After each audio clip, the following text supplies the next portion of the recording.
할렐루야. 오늘 꽤 큰데? 할렐루야. 좋습니다. 전사님이 어제 그저께 다이 캠프 갔다 왔어요. 다이 캠프 가서 말씀을 증거하고 왔어. 또 막 그런 거 했어. 막 그 말씀이 펴는 게 어려워. 막 이런 거 하고 예배 참 재밌더라고. 여러분 예배의 주인공이 누구일까요? 하니까 하나씩 우리요 이래가지고 혼났어 나한테.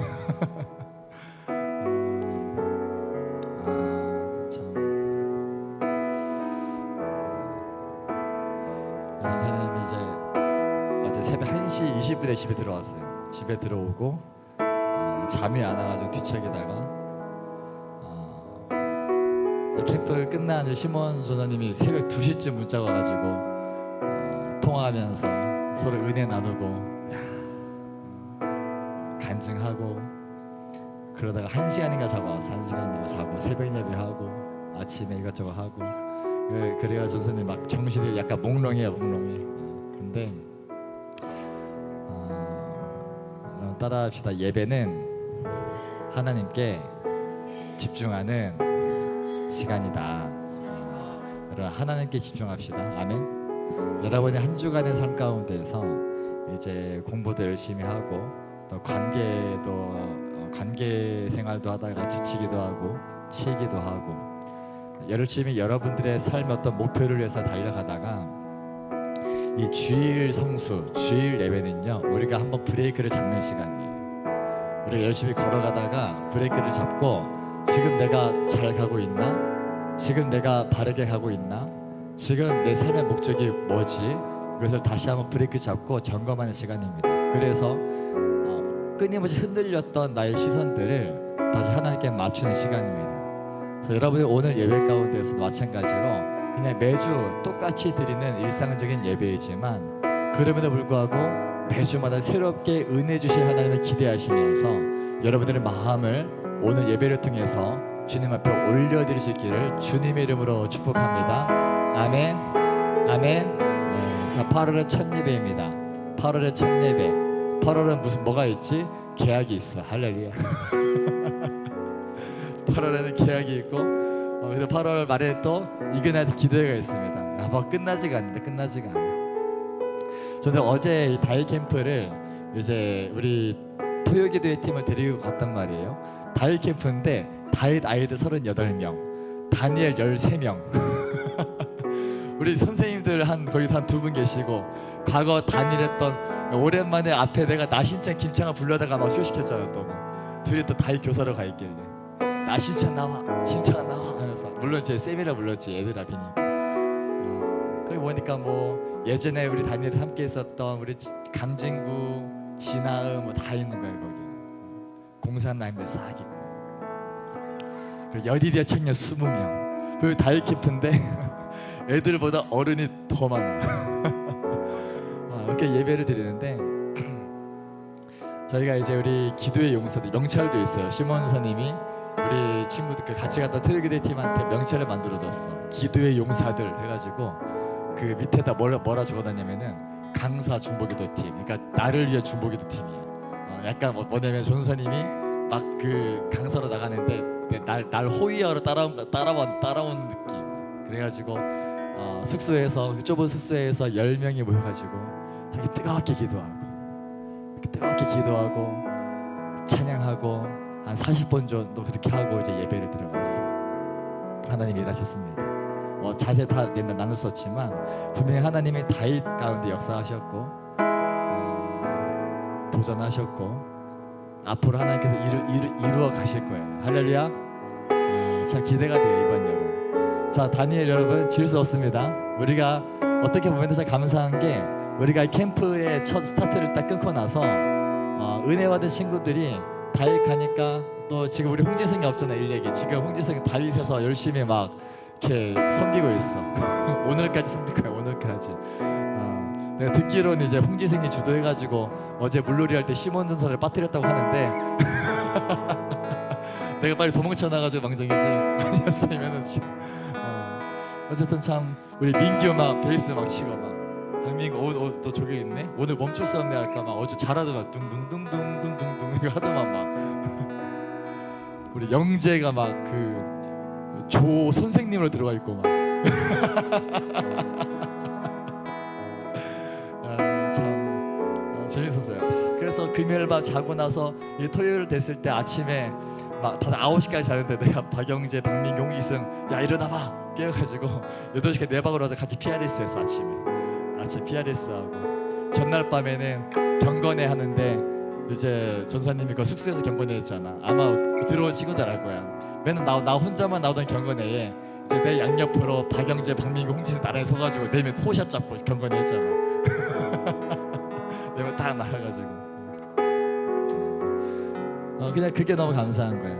은혜 받은 다니엘 친구들이 이제는 어느새 여러분의 어린 친구들을 섬기고 있다라는 거. 기도하는 친구들이 가서 그 영혼들을 기도할 수 있다라는 거.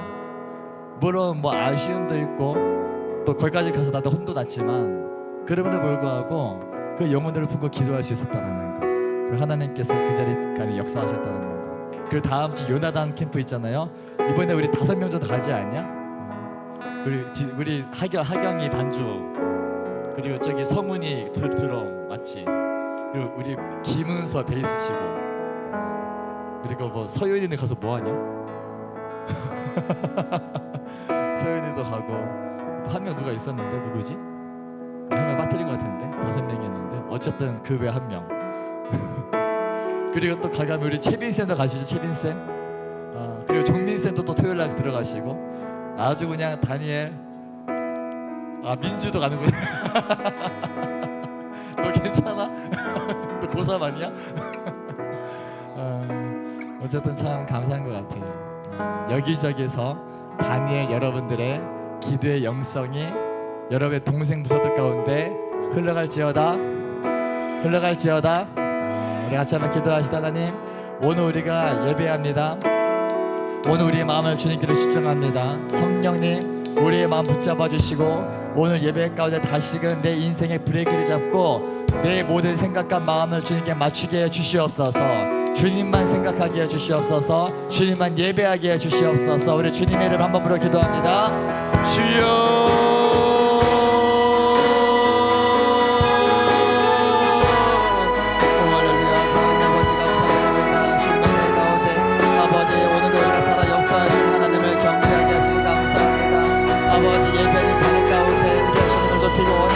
성령님 붙잡아 주시옵소서. 성령님 역사하여 주시옵소서.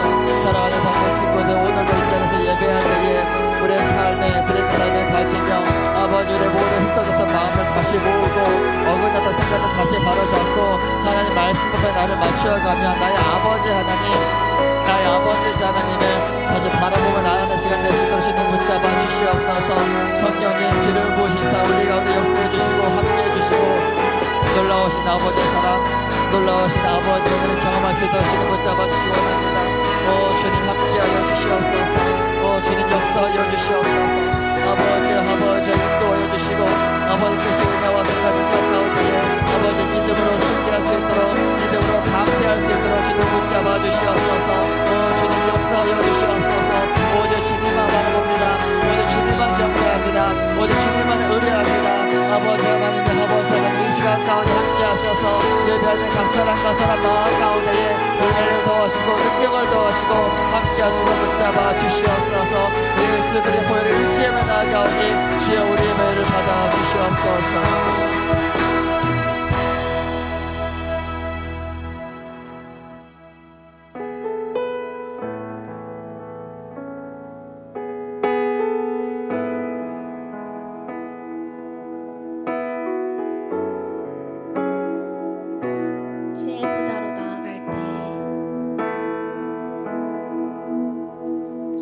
주의 보좌로 나아갈 때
제가 어떻게 나아가야 할 바를 알지 못합니다. 주님, 오직 주님의 보혈로 나를 사랑하시고 여전히 나를 품으시는 그 주님의 사랑을 힘입어 나아갑니다. 주님, 이 시간 저희가 회개하며 나아가기를 원합니다. 주님, 우리의 죄를 사하여 주시고 오직 주님의 그 사랑으로 오늘도 이렇게 주님 앞에 나아가게 하여 주시옵소서. 기도하시겠습니다.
아버지, 오늘도 이렇게 주님 앞에 나와 예배하게 하여 주심에 감사합니다.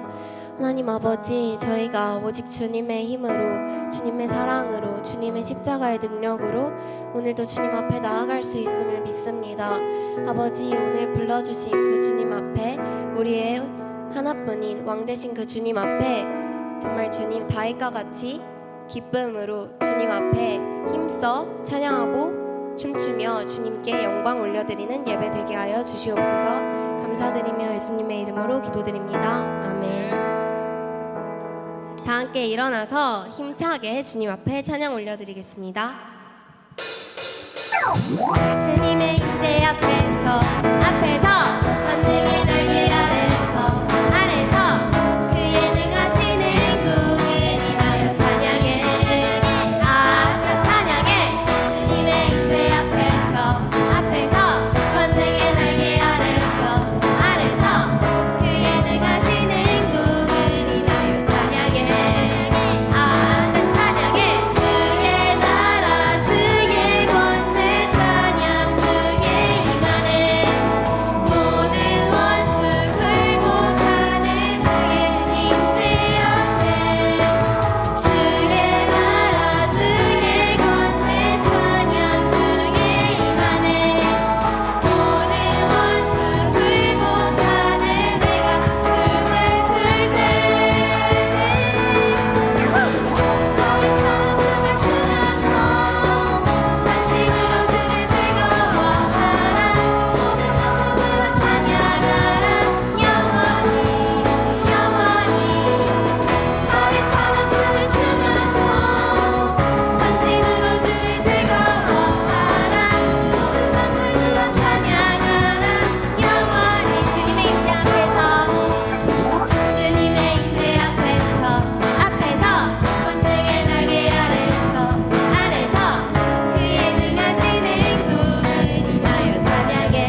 나나나나 헤이 나나나나 헤이 나나나나 헤이 나나나나 헤이 나나나나 헤이 나나나나 나영 앞에서 나의 왕 앞에서 노래하며 춤을 춰 아무것도 되어져 막을 수 없으니 나의 왕 앞에서 노래하며 춤을 춰 아무것도 되어져 막을 수 없으니 나는야 다윗처럼 춤을 출 거야 사람들이 미워서도 나는야 다윗처럼 춤을 출 거야 나의 왕 앞에서 나의 왕 앞에서 노래하며 춤을 춰 아무것도 되어져 막을 수 없으니 나의 왕 앞에서 노래하며 춤을 춰 아무것도 되어져 막을 수 없으니 나는야 다윗처럼 춤을 출 거야 사람들이 미워서도 나는야 다윗처럼 춤을 출 거야 나는야 다윗처럼 춤을 출 거야 사람들이 미워서도 나는야 다윗처럼 춤을 출 거야 나나나나 나나나나 헤이 나나나나 헤이 나나나나 헤이 나나나나 헤이 나나나나 헤이 나나나나 헤이 나나나나 나의 왕 앞에서 노래하며 춤을 춰 아무것도 되어져 막을 수 없으니 나의 왕 앞에서 노래하며 춤을 춰 아무것도 되어져 막을 수 없으니 나는야 다윗처럼 춤을 출 거야 사람들이 미워서도 나는야 다윗처럼 춤을 출 거야 나는야 다윗처럼 춤을 출 거야 사람들이 미워서도 나는야 다윗처럼 춤을 출 거야 마지막으로 나는야 다윗처럼 춤을 출 거야 사람들이 미워서도 나는야 다윗처럼 춤을 출 거야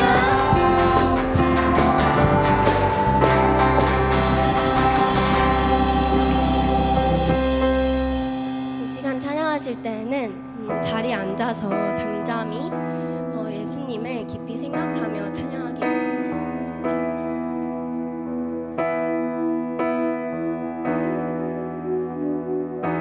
지으신 나무 위에서 지으신 나무 위에서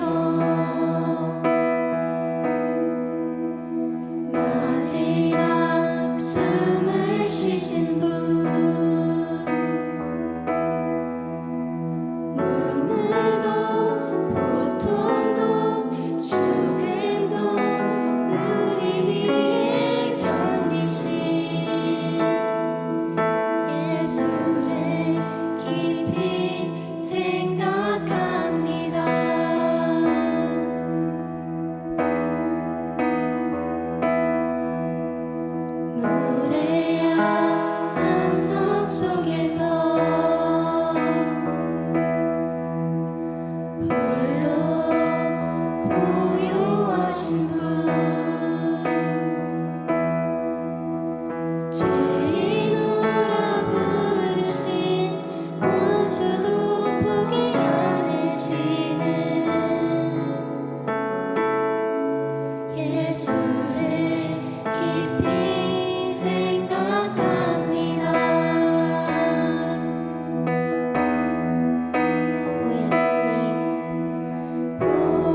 아버지, 오늘도 우리를 예배의 자리 가운데로 부르시니 감사합니다. 오늘 우리가 예배드리는 가운데 다른 것이 아닌 오직 주님의 영광만이 드러나게 하시고 주님만이 우리를 채워주게 하여 주세요. 오늘 이 자리에서 주님의 영광을 본 자들이 삶의 자리로 돌아가서 그 영광을 전하게 해주세요. 또한 오늘 말씀을 전하시는 홍석철 전도사님에게 지혜와 계시의 영을 더하여 주셔서 전도사님의 입술이 아닌 성령님의 인도하신 입술로 말씀하여 말씀을 선포하게 하여 주세요. 그리고 모든 다니엘 청소년부가 그 말씀 앞에 겸손하게 무릎 꿇고 순종하게 해주세요. 사랑이 많으신 예수 그리스도의 이름으로 기도드렸습니다. 아멘.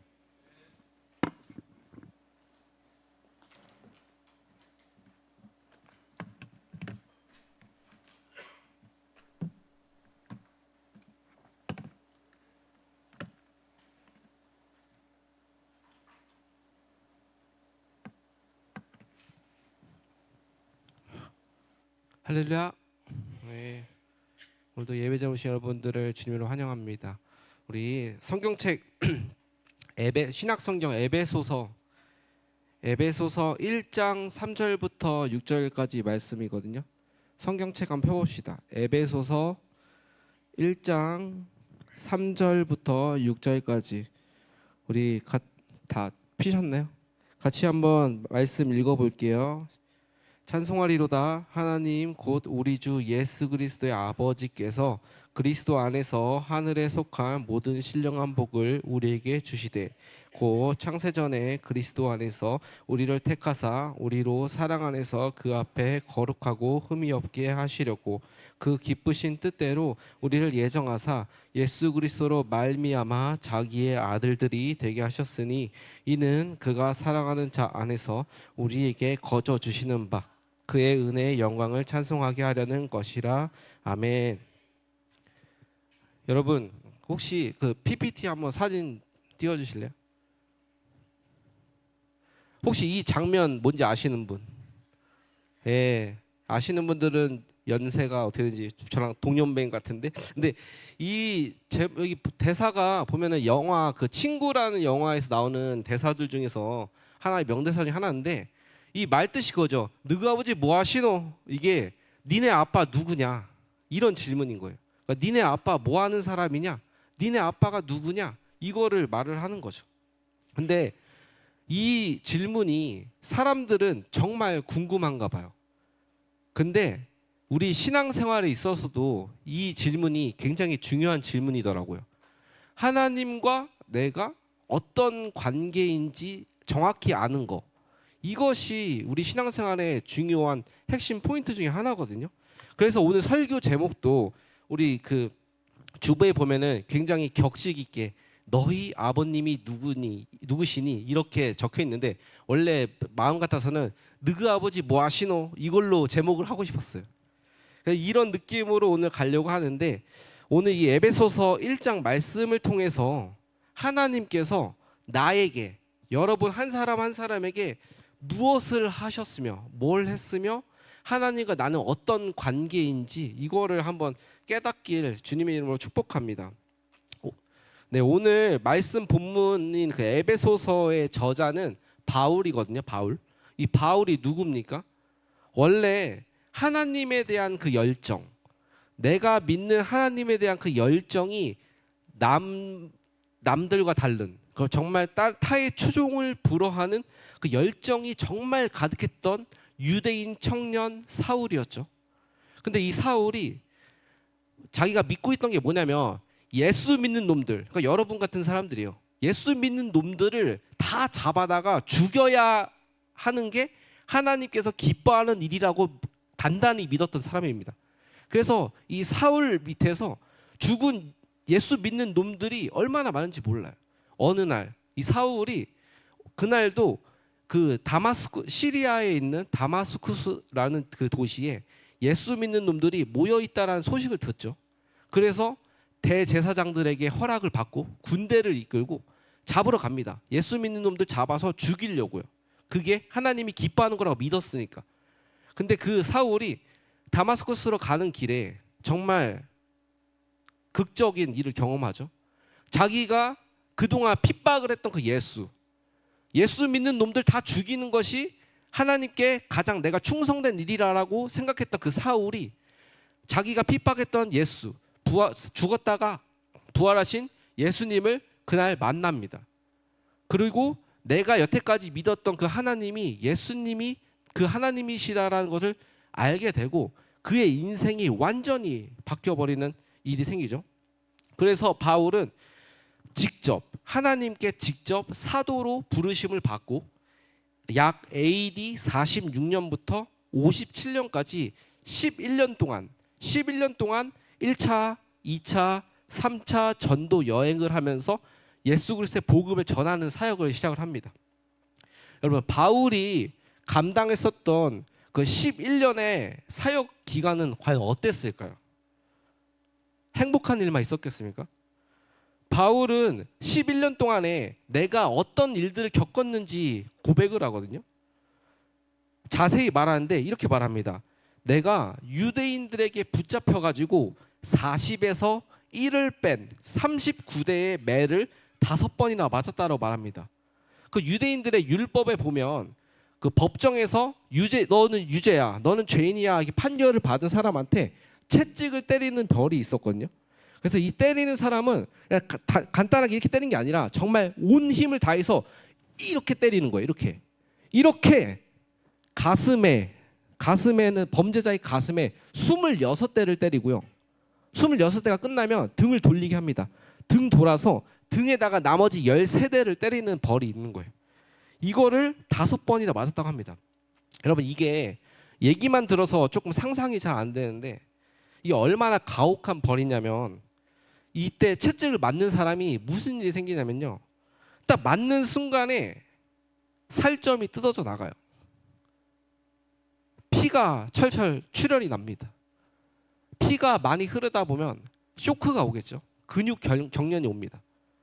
근데 이것보다 더 좀 마음이 아픈 게 뭐냐면 사람이 쇼크가 오니까 몸의 어떤 힘이나 근육에 내가 컨트롤을 할 수 없기 때문에 그 매를 맞은 사람은 소변을 지리고요. 대변까지 지려버리는 일이 발생합니다. 이 맞는 고통도 고통이지만 그 수치심, 부끄러움, 그거 어떻게 합니까? 이걸로 과연 끝났을까요? 절대 아니죠. 바울은 또 이렇게 말해요. 내가 전도 여행을 하면서 파선을 3번 당했다고 합니다. 이게 배를 타고 가다가 배가 바다에서 박살나버리는 거를 3번 당했대요. 이게 예를 들면 오늘 같은 날 이런 거예요.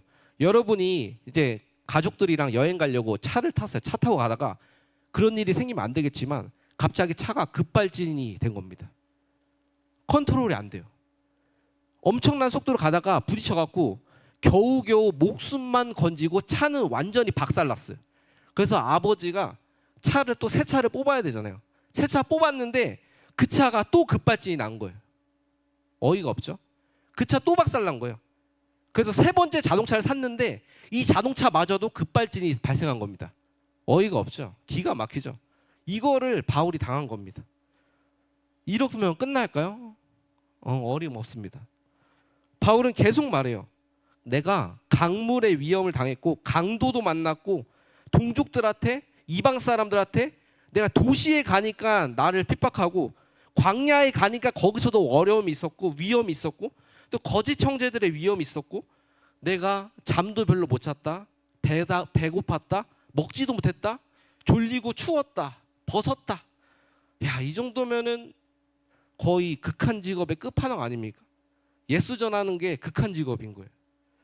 바울의 이 11년 동안의 사역 기간은 정말 온몸이 찢겨지고 상처투성이에 다친 곳이 회복되기도 전에 또 다치고 뼈가 부러지고 찢어지고 쩔뚝쩔뚝 거리면서 복음을 전했을 거예요. 이런 바울의 모습을 보니까 예수 믿지 않는 사람들이 이렇게 말한 거죠. 야, 쟤 완전 등신 아니야? 예수가 뭐라고 저렇게까지 고생하면서 왜 전해? 그게 뭔데? 야, 내가 들어보니까 저 바울이란 저 사람 알고 보니까 뼈대에 있는 유대인 출신이라고 하더라고. 그것뿐이야? 로마 시민권을 갖고 있는 로마 시민권자래. 뭐라고? 야, 그러면은 그 사람이 갖고 있는 그 기득권들 그 누리면서 적당히 타협해가지고 적당히 해도 되는 거 아니야? 왜 굳이 그런 개 고생을 하면서 예수를 전하냐? 이렇게 사람들은 바울을 조롱하기 시작합니다. 떠들어대요. 근데 반대로 이런 예수의 모습을 이런 바울의 모습을 보면서 예수를 믿고 있었던 성도들은 이 바울의 이런 삶을 보면서 아, 성도의 삶이란 저런 거구나. 예수를 믿는다라는 것은 저런 것인가를 보고 듣고 배우면서 도전도 받고 마음의 찔림도 받고 하지만 그의 모습을 보면서 큰 위로와 큰 용기와 큰 어떤 그런 감동을 받았던 거죠. 도대체 바울이 뭘 받길래 뭐가 보장이 됐길래 이렇게까지 할 수 있었을까요? 내 목숨을 걸고 남들한테 손가락질 당하면서 굳이 그런 고생을 안 해도 될 사람이 왜 그런 고생을 했냐 이거죠. 그 이유를 우리가 살펴볼 건데 이 에베소서는 1세기 당시에 로마 제국 그 소아시아 지역에 있는 에베소라는 그 지역의 교회에 보내는 편지거든요. 하지만 지금 여기에 여러분 한 사람 한 사람한테 하나님께서 사랑을 가득 담아서 쓴 편지인 거예요. 이 편지 내용이 궁금하지 않습니까? 편지 봉투가 나한테 왔는데 뜯어보고 싶지 않아요? 그래서 이 편지를 한번 우리 함께 읽어볼 건데 지금 바울은 이 에베소서를 어디서 쓰고 있냐면 감옥에 갇혀서 쓰고 있거든요. 감옥. 내가 11년 동안 정말 고생하면서 목숨을 걸고 복음을 전했는데 그 결과가 감옥인 거예요. 무려 4년 동안 감옥에 갇혀 있는 상태인 겁니다. 기가 막히죠? 비참해요. 너무 인간적으로 볼 때 말이 안 되는 것 같습니다. 그동안 바울이 얼마나 고생했습니까? 바울이라도 왜 억울하지 않겠냐 이 말이에요. 근데 바울을 진짜 고통스럽게 만든 거는 내가 갇혀있는 감옥 생활, 내가 그동안 11년 동안 고생한 거 이게 아픈 게 아니라 진짜 아픈 게 뭐였냐면 11년 동안에 복음을 전하면서 정말 모든 지역에 각 지역에 교회들을 세웠거든요. 교회. 근데 그 교회들로부터 감옥에 갇혀있는 바울에게 한 소식이 들립니다. 기쁜 소식일까요? 나쁜 소식일까요? 뭐 같아요? 나쁜 소식입니다. 이게 마치 모든 교회가 작전이라도 짠 것처럼 서로 입이라도 맞춘 것처럼 다 똑같은 말을 하는 거예요. 그게 뭐냐면 모든 교회에 갈등이 일어나고 분열이 일어났대요. 그리고 거짓 교사들이 이단 사상을 가르치면서 그 가르침에 교회가 넘어가 버린 거예요. 바울 사도는 분명히 예수 그리스도의 그 죽으심과 완전한 육신의 부활 이런 거 다 가르쳐 줬는데 그 복음의 길을 떠나서 거짓 선생들의 얘기에 교회가 다른 길로 가버렸다라는 소식이 들립니다.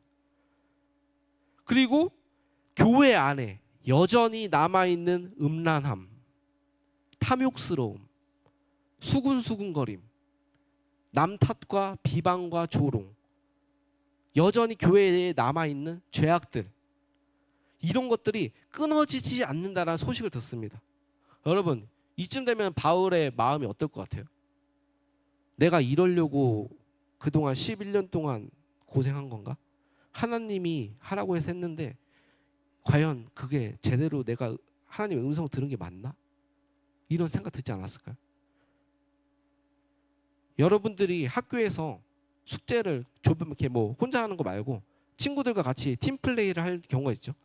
근데 그럴 때마다 내가 정말 거의 다 했는데 이 모든 공로는 이 친구가 받게 될 때 그런 마음의 속상함 어떨 것 같아요?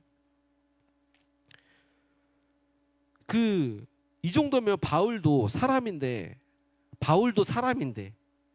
화가 나지 않았을까요? 분노함이 있지 않았을까요? 억울한 마음이 있지 않았을까요? 섭섭한 마음이 있지 않았을까요? 왜 원망이 나오지 않았겠습니까? 근데 이런 상황에서 감옥에 갇혀 있는 바울이 감옥에 밖에 있는 사람, 상식적으로 감옥에 갇혀 있는 사람이 자유롭습니까? 감옥 밖에 있는 사람이 자유롭습니까? 근데 감옥에 갇혀 있는 바울이 에베소 교회에 이런 편지에 인사말을 적습니다.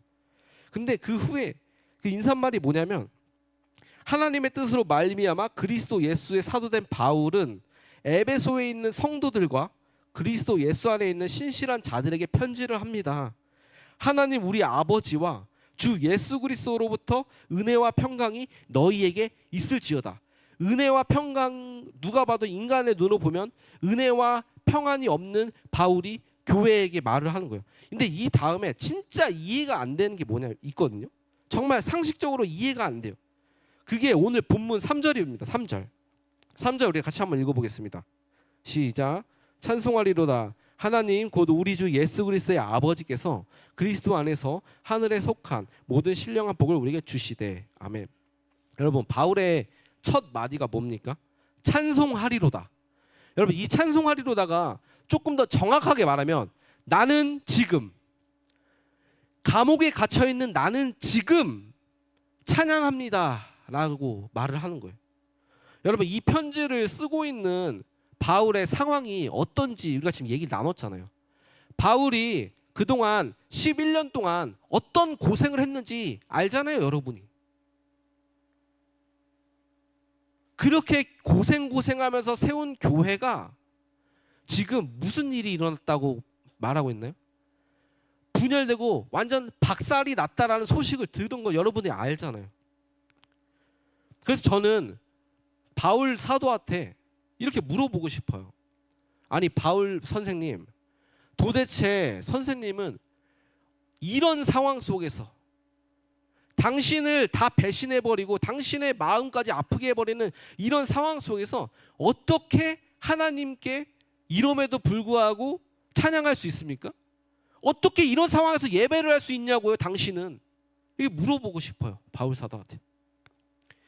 이 질문에, 저의 이런 질문에 바울이 에베소서를 통해서 대답을 하고 있는 거예요.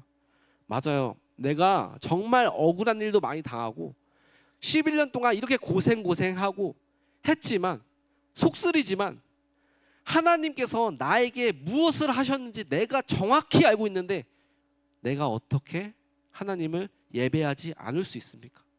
내가 어떻게 하나님을 찬양하지 않을 수 있나요? 이렇게 대답을 하고 있는 거예요, 편지를 통해서.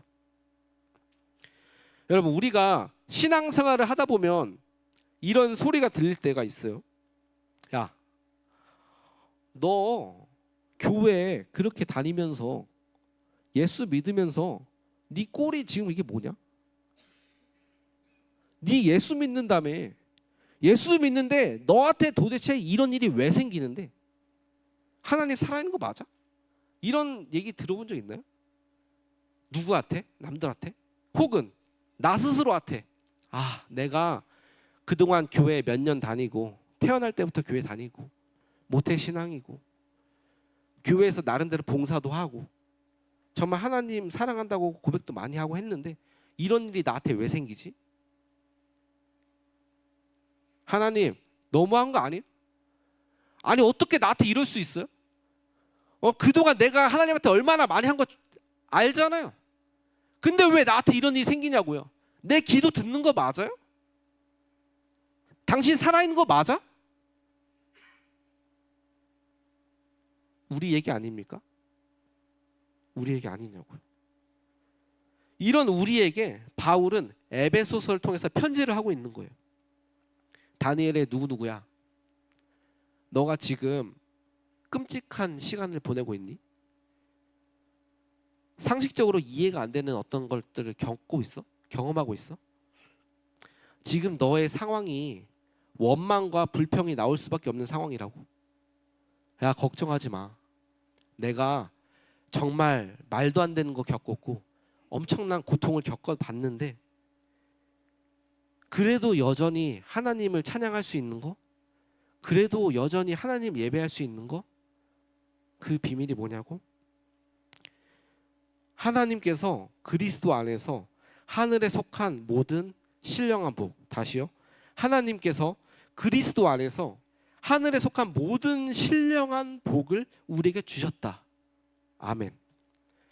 여러분, 이 복이, 야, 앞으로 이런 복을 너에게 줄 거야, 이런 복이 너에게 예정되어 있어 라고 하는 게 아니라 이미 성경은 이미 너한테 주어졌다라고 선언하고 있는 거예요. 근데 문제는 그게 잘 안 느껴진다는 거죠. 우리는 도대체 신령한 복을 받았다고 하는데 나 그게 뭐지? 도대체 이게 뭐냐? 근데 이게 여기에 비밀이 있어요. 여러분 어디에 있을 때 이 복을 받는다고 적혀 있습니까? 3절 말씀 다시 한번 제가 읽어볼 테니까 잘 듣고 맞춰보세요. 듣기 평가 한번 해볼게요. 듣기 평가.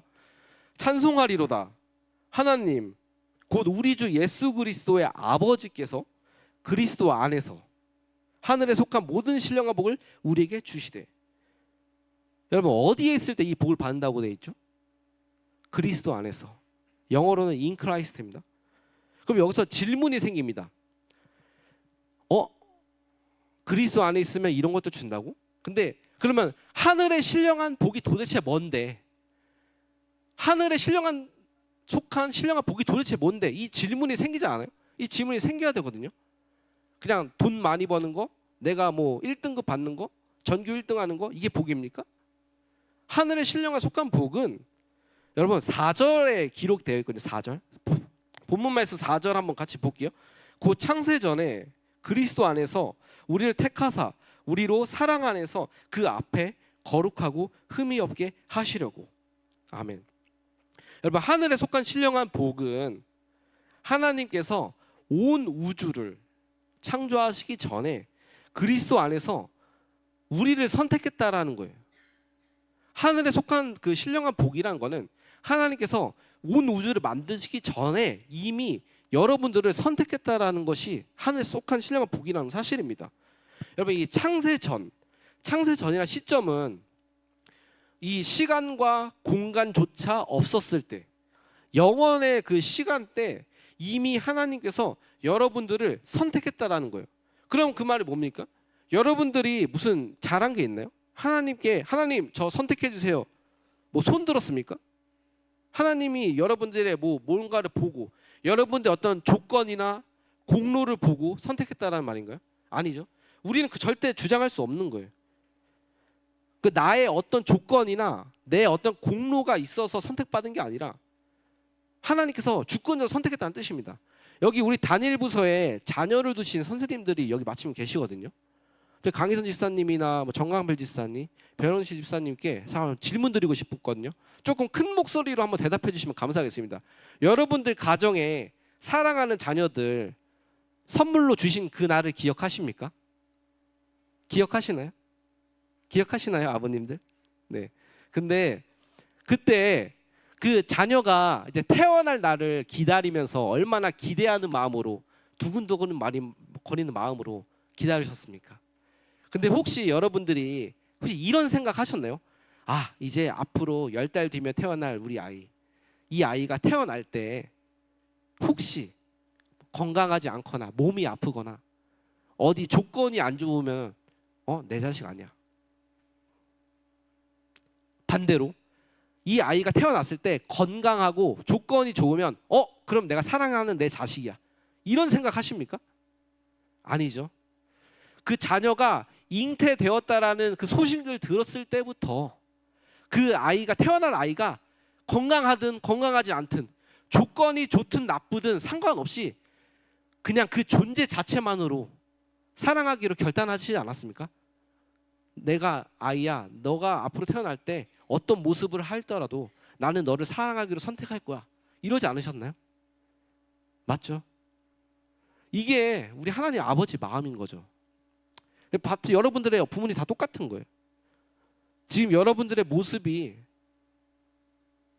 부모님 마음을 흡족하게 하고 있는지 잘 모르겠지만 여러분들의 부모님께서는 여러분들이 어떤 모습을 하든지 간에 상관없이 사랑하기로 결정을 하셨던 거예요. 근데 그럼 또 이 질문이 또 생기는 거죠. 왜 선택했을까? 하나님은 내가 하나님한테 저 선택해 주세요 주장한 적도 없는데 혹시 뭐 따질 거예요? 하나님 나는 선택해달라고 한 적 없는데 나 왜 선택했어요? 왜 당신 마음대로 선택했냐고요? 따질 거예요? 그게 아니라 왜 선택했는지 그 이유를 들어봐야 되지 않겠습니까? 당연히 이유가 있죠. 성경 말씀이 말합니다. 그 앞에 하나님 앞에 거룩하고 흠이 없는 존재로 만드시려고 선택했다라고 성경이 말하는 거예요.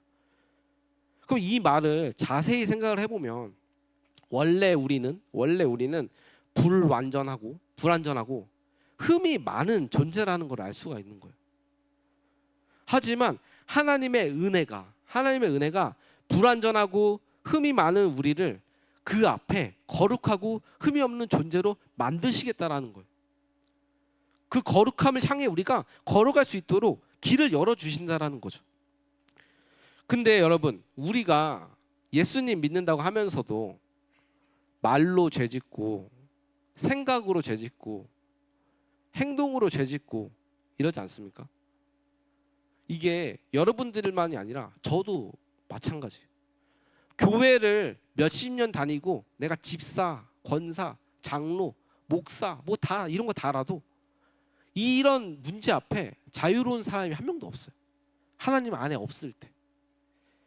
마치 이런 거죠. 주님이 나의 삶의 주인입니다 라고 고백은 하지만 여전히 내 삶의 주인은 나거든.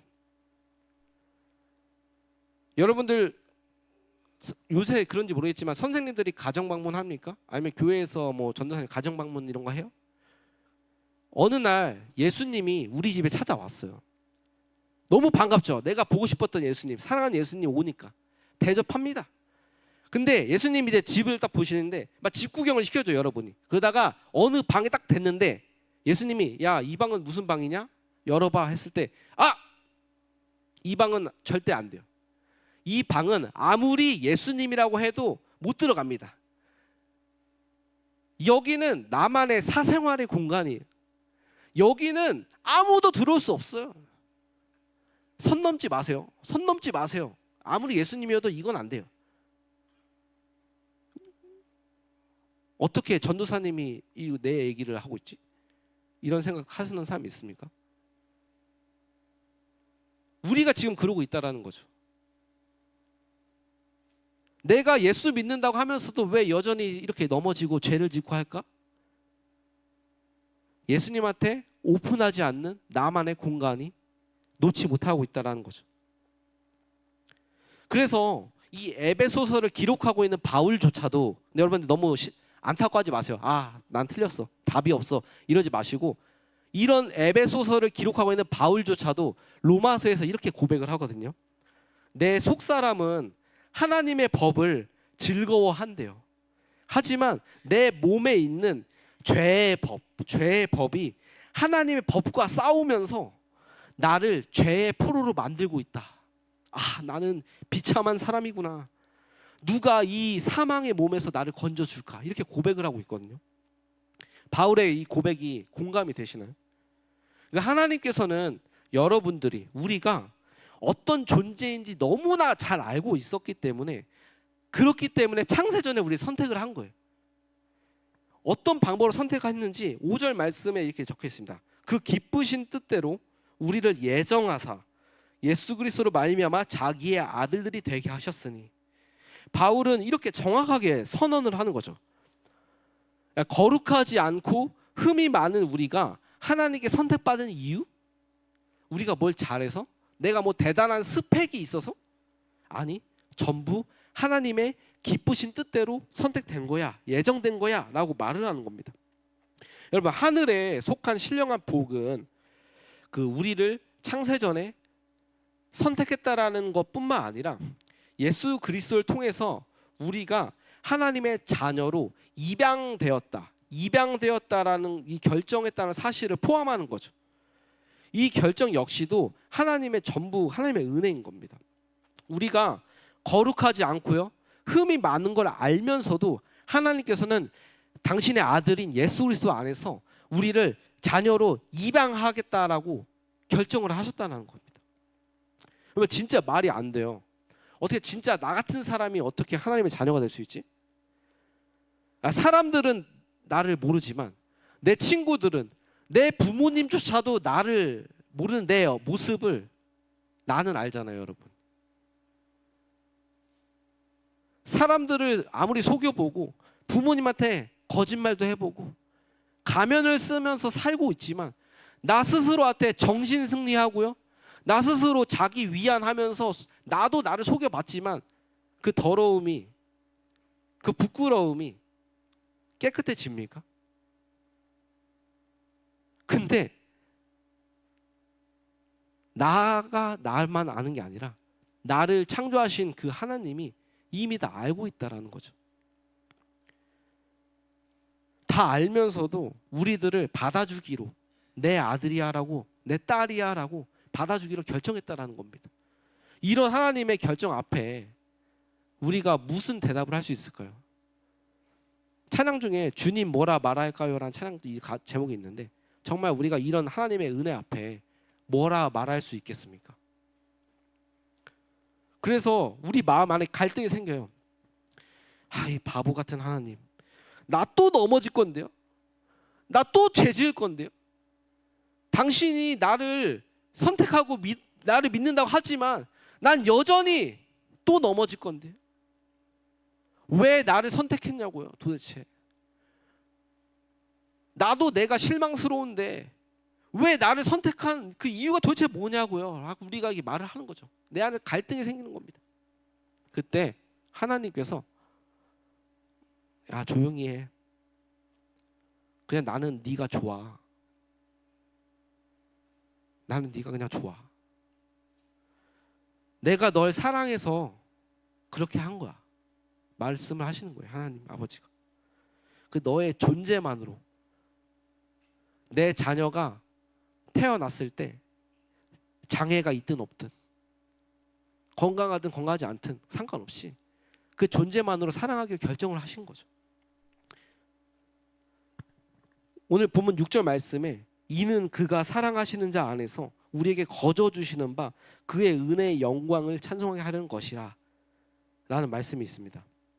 이 흠이 많고 우리를 흠 많고 거룩하지 않은 우리를 선택하신 그 자녀로 삼으기까지 하신 그 예수 그리스도 안에서 우리에게 은혜로 주시는 이 하나님의 구원을 선물로 받은 우리가 그 영광을 찬송하게 하시기 위하려고 우리를 예정하시고 선택하셨다라는 거죠.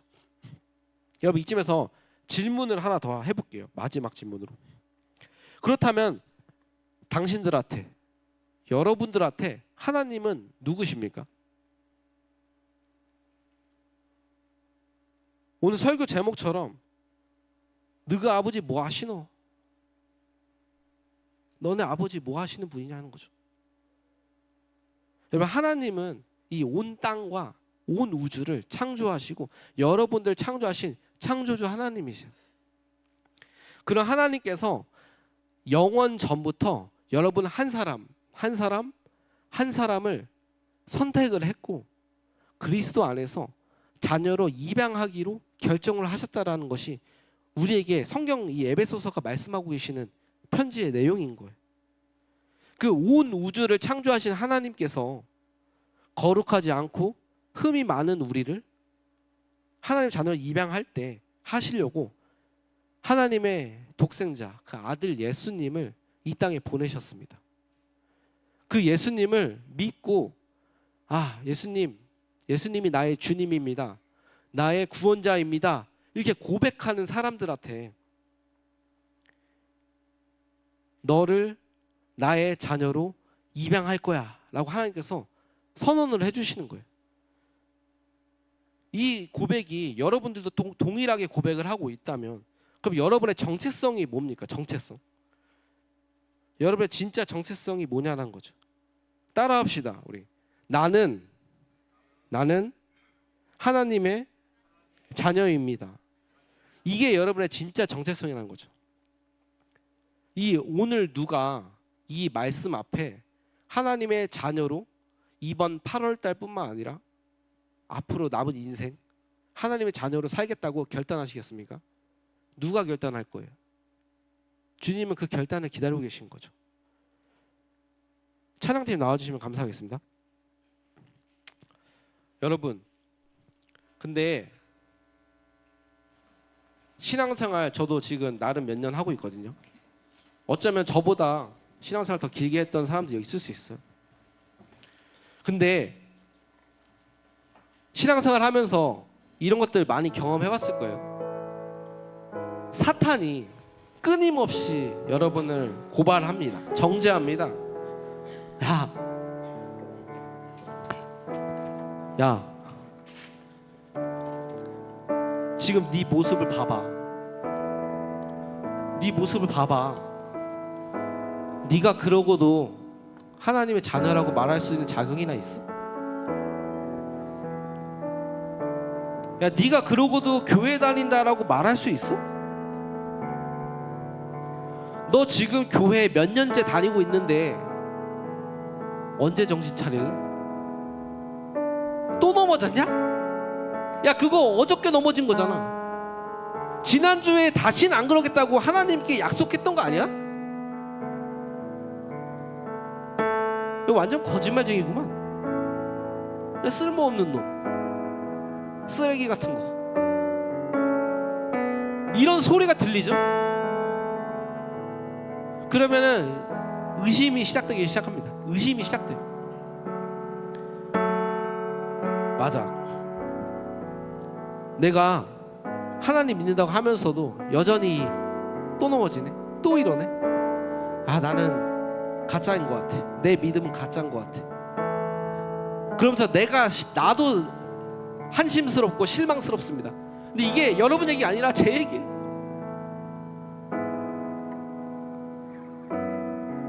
성도들 앞에서 이렇게 말씀 전한다 하지만 그 부끄러운 모습 나는 알잖아요. 근데 그럴 때마다 주님께서 야, 넘어졌어? 내가 그거 다 알면서도 너를 선택했다니까. 야, 그 사탄의 소리에 네 내면의 목소리에 귀 기울이지 말고 내 말씀을 봐봐. 말씀을 봐봐. 아들아, 딸아, 아들아, 이걸 봐봐. 너가 넘어질 거 알면서도, 네가 흠이 많고 거룩하지 않다는 거 알면서도 내가 너를 선택했어. 이게 하나님의 그 말씀, 약속의 말씀인 거죠. 그래서 하나님께서는 또 넘어진 우리에게, 쓰러져서 포기하고 싶은 나에게, 이 자리를 피하고 싶은 나에게 다시 기회를 주시는 거예요. 아버지께로 돌아올 수 있는 기회를 주시는 거죠. 아버지를 배신하고 떠나버린 아들이 돌아오길 기다리고 두 팔을 벌려서 기다리는 것이 아버지인 거예요. 그럼 우리의 반응이 무엇입니까? 아버지 두 팔 벌리고 평생 그러고 계세요. 나 안 돌아갈 거예요? 이럴 거예요? 누가 아버지한테 돌아갈 거냐고요. 이런 가사가 있어요. 주님은 나의 죄를 보시고 사랑의 눈으로 날 일으키시네.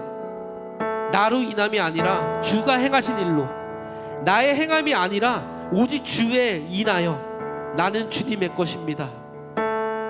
우리 이 찬양 함께 믿음의 고백 올려드릴 건데요,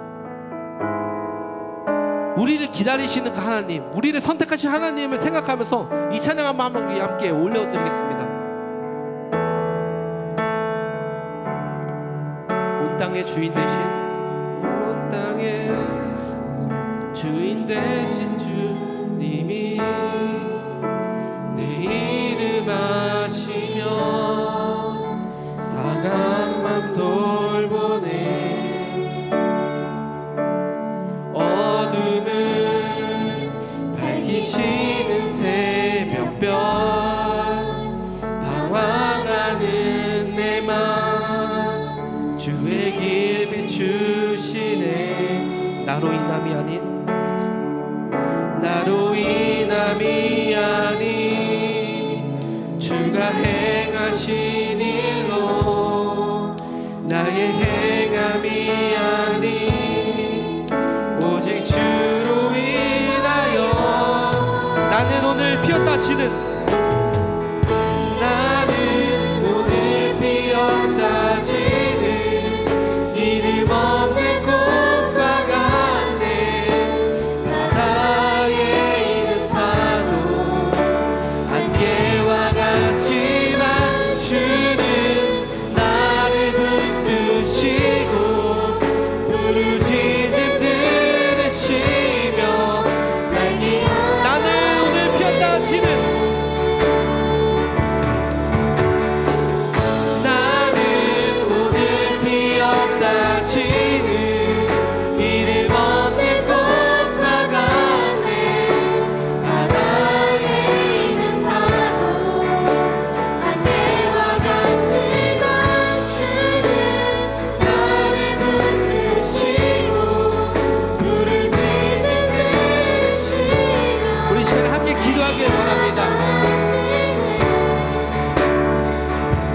하나님 아버지, 우리가 이 시간에 한 가지 제목까지 기도하기 원해요. 이렇게 거룩하지 않고 흠이 많은 저를 왜 선택했습니까? 하나님, 도대체 왜 나를 선택했냐고요. 이 질문을 가지고 하나님께 지금 기도합시다. 우리 딴 거 기도하지 말고요. 하나님, 왜 나를 선택했어요? 이거 물어볼게요. 주의 이름 한번 부르며 기도합시다. 주여! 하나님 아버지, 저 왜 선택했어요? 저 이렇게 흠이 많고 거룩하지 않은 나를 왜 자녀 삼기를 선택하셨습니까? 주님, 알려주세요. 가르쳐주세요.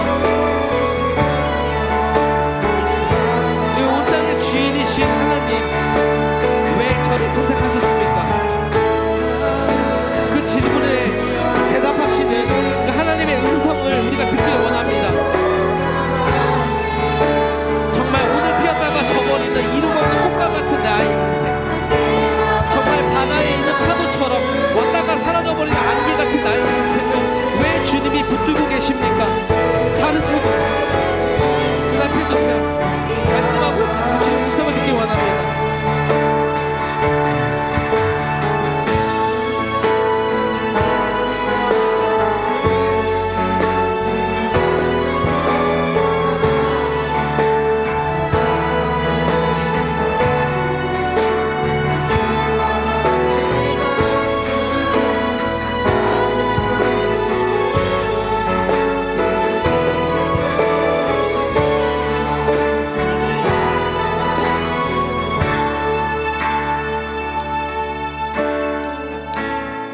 한 번 더 기도합시다.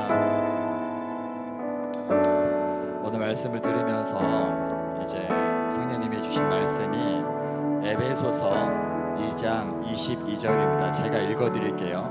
너희도 성령 안에서 하나님이 거하실 처소가 되기 위하여 그리스도 예수 안에서 지어져 가느니라. 아멘. 그리스도 예수 안에서 지어져 가느니라. 사랑하는 여러분, 오늘 말씀의 제목이 너희 아버님이 누구시니?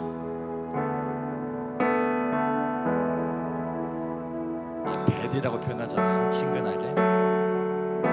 근데 지난주에도 하나님의 자녀라는 주제로 말씀을 전하고, 또 오늘도 하나님께서 여러분들한테 우리 아버지가 누구신지를 이제 성경을 통해 질문하십니다. 여러분,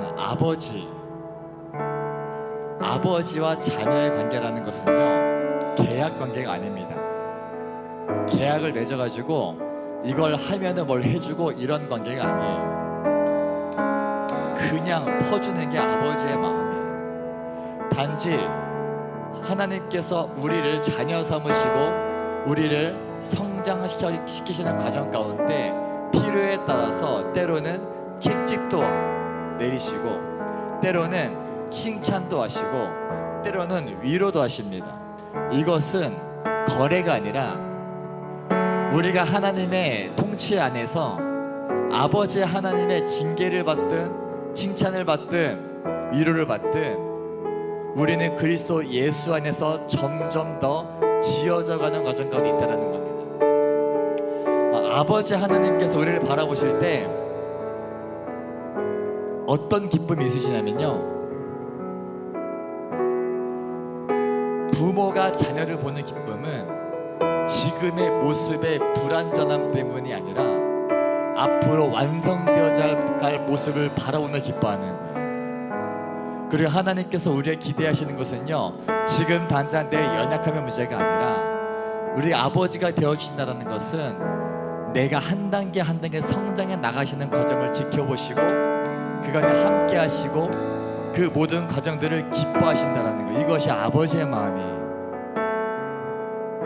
어떻게 보면은 지금 당장 봤을 때 우리의 모습이 너무 연약해, 형편없어.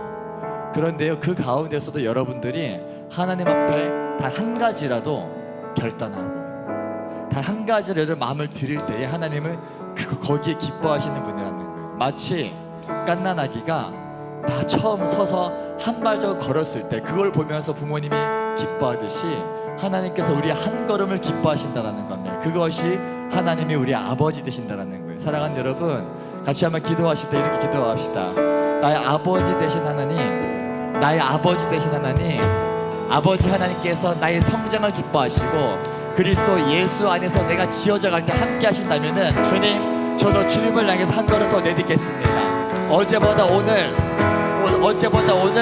주님 더 사랑하고 주님을 향해 한 걸음 더 내딛겠습니다. 내가 주님 앞에 믿음으로 한 걸음 내딛겠습니다. 주님, 나에게 은혜를 더하여 주시옵소서. 내가 넘어질 때 정말 손 잡아주시는 그 은혜를 경험하게 하시고, 내가 넘어져서 일어날 수 없을 때 일으켜주시는 은혜를 경험하게 하시고, 하나님, 내가 주님 안에서 아버지의 자녀로 지어져가며 성장해 나아가며 결국에는 하나님께 쓰시고야만의 그런 인생 될 수 있도록 오늘도 나와 함께하여 주시옵소서.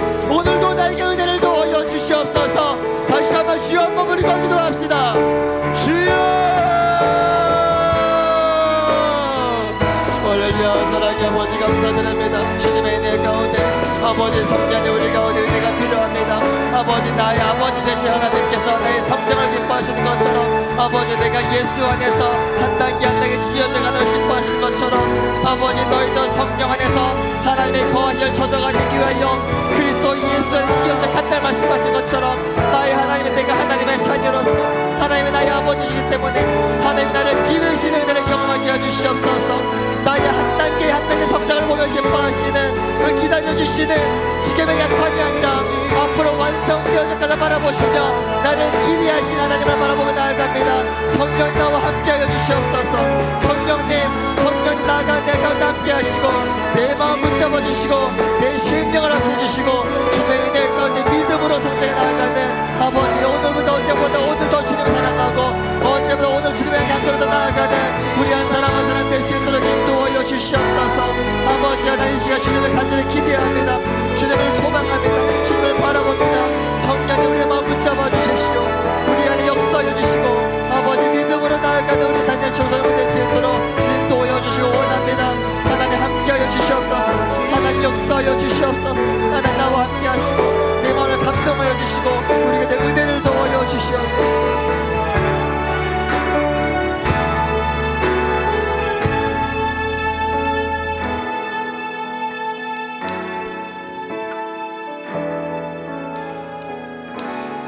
전도사님이 이제 지난 이틀간 다윗 캠프에 참여하면서 말씀을 전하고 기도회를 인도합니다. 그런데 우리 다윗 어린이들이 전혀 기도를 하지 못하는 거예요. 어떻게 해도 기도에 마음이 열리지 않고 기도할 줄을 모릅니다. 그런데 제가 어제 말씀을 마치고 기도회를 인도하다가 내려오고 이제 시몬 전사님이 올라가셔서 아이들을 데리고 이제 기도회를 계속 이어가시는데 그 모습 보는데 그게 너무 아름답고 그 마음에 주체할 수 없는 기쁨이 있는 겁니다. 어떤 마음이었냐면은 이 다윗 어린이들을 품고 있는 우리 전도사님이 정말 그 밤에 함께 기도하면서 정말 하나님 앞에 전도사님부터 먼저 막 회개하고 눈물로 기도하고 찬양하면서 한마디 하는 거예요. 처음 한마디가 이 다윗 어린이들한테, 친구들아, 전도사님이 미안해, 전도사님이 미안해 한마디 하면서 얘기를 시작하는데, 저는 그래요. 저는 다윗 친구들을 모릅니다. 왜 어려웠냐면은 한 친구한테 어떤 친구는 잘 몰라요. 맨 앞에 있는 저기 이제 이소유 이런 애들만 좀 몇 명 알지, 뺀질뺀질 말 안 듣고 자꾸 막 나한테 바라보다 나 울린 사람 맨날 한 번 울렸다고 겁나게 들고 그냥 난리더라고. 그 소유만 좀 알지 다 몰라요. 그러니까 막 누가 기도하든 누가 기도하지 않든 눈에 들어오질 않는 거예요. 어떤 친구가 어떻게 기도하는지 눈에 들어오질 않는 거예요. 그러니까 참 어려운 거예요. 그런데 이 다윗 캠프를 하면서 시몬 선생님이 저한테 매운맛 좀 보여달래, 우리 애들 기도 좀 가르쳐달래. 근데 제가 가르칠 수가 없는 거예요. 근데 우리 시몬 선생님이 나와가지고 기도하지 못하는 아이들 보면서 정말 눈물로 회개하고 기도하다가 이 전도사님께서 그 어린 아이들 보면서 전사님이 미안해, 전사님 미안해요 하면서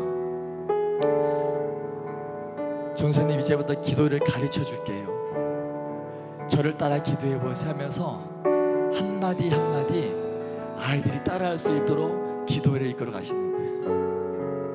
우리 어린 아이들이 기도회 한번 해보지 않고 그냥 맨날 그냥 놀기만 하다 코로나 이 4, 5년 동안에 제대로 된 캠프 한번 하지 못해가지고 기도를 배운 적이 없어, 기도를 해본 적이 없어, 회개가 뭔지도 몰라. 그래도 친구들이 이제 그 처음 발걸음을 뗀 거예요.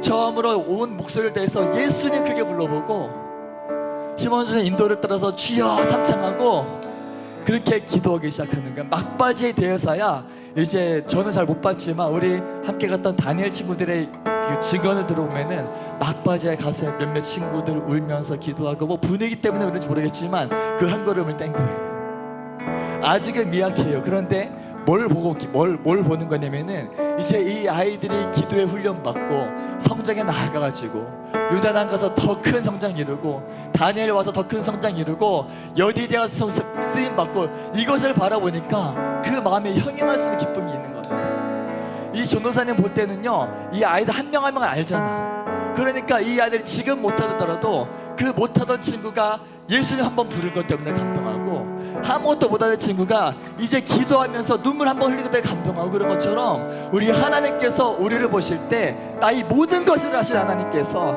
내가 태어나는 그 순간부터 태어나기 전부터 앞으로의 내 모든 인생을 아시는 하나님께서 우리를 보실 때 그런 마음 가지고 보시는 거예요. 하나님 나의 아버지 되신다는 것은 나를 기대해 주신다는 거예요. 나의 성장을 기대하시고 내가 주님 나아갈 때까지 기다려주시고 나를 따라합시다. 나를 길러주신다.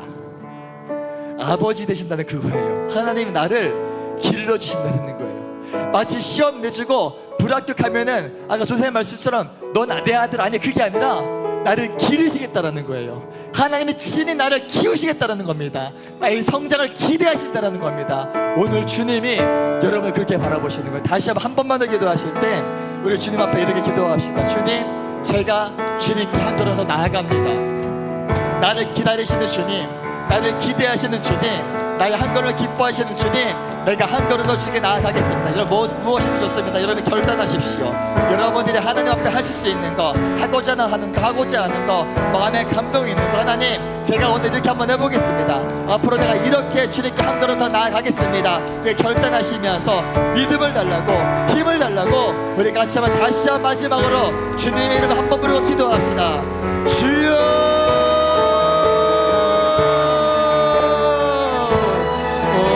사랑의 아버지 감사드립니다. 주님 아버지 사랑하신 나의 아버지 하나님, 아버지 하나님은 내게 의지함을 나아갑니다. 성령님 우리 가운데 은혜를 더하여 주시옵소서. 내 마음을 감동하여 주시옵소서. 우리의 심령 가운데 아버지의 마음을 모시고 원합니다. 아버지 나를 끊임없이 기다리신 하나님, 나를 기대하신 하나님, 나의 성장을 기뻐하신 하나님, 아직 성장하지 못할지라도 포기하지 않으신 하나님, 아버지 정말 내가 주님 앞에 한 걸음 더 나아가기 원합니다.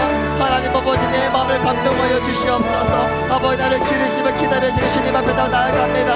아버지 아직은 내가 한 걸음을 갈지 모르지만, 아직은 내가 제대로 예배할지 모르지만, 아직은 내가 사명이 뭔지 모르지만, 그래도 아버지 하나님 나의 모든 것을 아신 하나님, 나의 모든 삶의 과정들을 아신 하나님, 내가 오늘 주님에게 나아갑니다. 주님 나를 붙잡아 주시옵소서. 주님 나와 함께 해주시옵소서.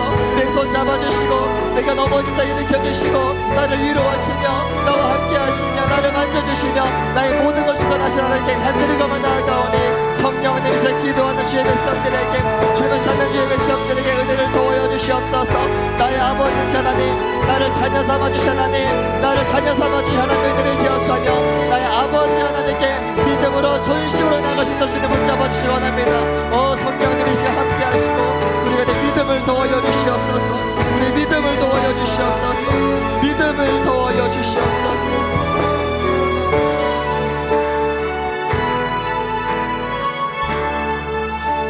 하나님 감사합니다.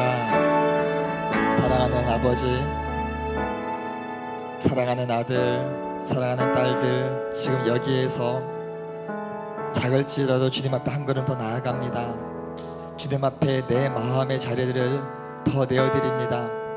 성령님, 아직은 미약할지라도, 아직은 부족할지라도, 그럼에도 불구하고 나를 포기하지 않고 나를 기다리시며 나를 기대하시며 나를 기르시는 나의 아버지 하나님, 주님을 찬양합니다. 아버지를 경배합니다. 언제나 나와 함께 하시고 오늘의 삶의 여정 가운데서도 어제보다 오늘도 좀 더 사랑하며 그렇게 믿음으로 나아가는 우리 모든 다니엘 청소년이 될 수 있도록 인도하여 주시옵소서. 감사드리며 거룩하신 예수님의 이름으로 기도드립니다.